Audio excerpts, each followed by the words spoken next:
नमस्कार दोस्तों, कैसे हैं आप। आशा करते हैं आप लोग बहुत अच्छे होंगे। तो चलिए शुरू करते हैं आज का टॉपिक। आज का टॉपिक है पृथ्वी की उत्पत्ति की ज्वारीय परिकल्पना। पृथ्वी की उत्पत्ति की ज्वारीय परिकल्पना। ज्वारीय परिकल्पना या टाइडल हाइपोथेसिस विज्ञान की दुनिया में ग्रहों की उत्पत्ति को लेकर प्रस्तावित प्रारंभिक विचारों में से एक है। यह परिकल्पना वर्ष 1919 में दो खगोल शास्त्रियों जेम्स जीन्स और हैरल्ड जेफरीज द्वारा प्रस्तुत की गई थी। उन्होंने कहा कि हमारा सौरमंडल ऐसे ही नहीं बना, बल्कि इसकी शुरुआत एक अत्यंत रोमांचक घटना से हुई थी। आइए उस घटना को समझते हैं। घटना की कल्पना जब दो तारे आमने सामने आए। बहुत बहुत पहले, जब हमारा सूर्य अकेला था, तभी एक विशालकाय तारा, मैसिव स्टार, सूर्य के बहुत पास से गुजरा।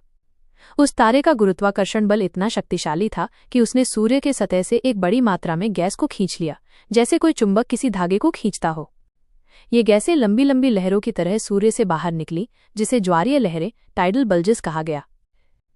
गैसों का ठंडा होकर ग्रह बन जाना। जो गैसें बाहर निकली थी वो अब सौरमंडल के चारों ओर घूमने लगी। समय के साथ वे गैसें धीरे धीरे ठंडी हुई और एक दूसरे के साथ मिलकर गठित हुई, जिससे बने ग्रह जैसे पृथ्वी, मंगल, शनि आदि, और उन्हीं गैसों से बने उपग्रह भी, जैसे हमारा चंद्रमा। इसलिए इस परिकल्पना के अनुसार पृथ्वी और चंद्रमा दोनों सूर्य से निकली गैसों से बने हैं।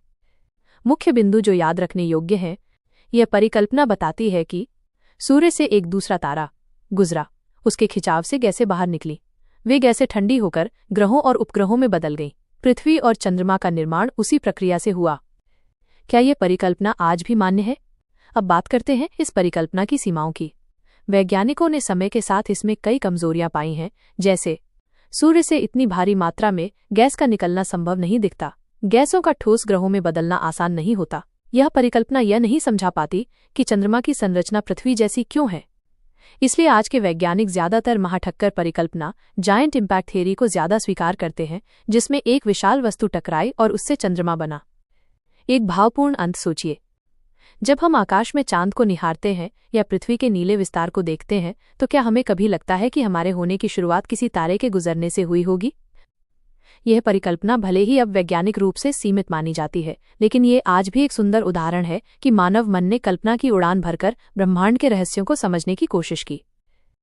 अगर आपको ये जानकारी पसंद आई हो तो हमारे चैनल को जरूर सब्सक्राइब करें, ताकि आप तक ऐसे ही सुंदर और सरल वीडियो समय पर पहुंचते रहें। धन्यवाद। हम फिर मिलेंगे एक नए विषय के साथ।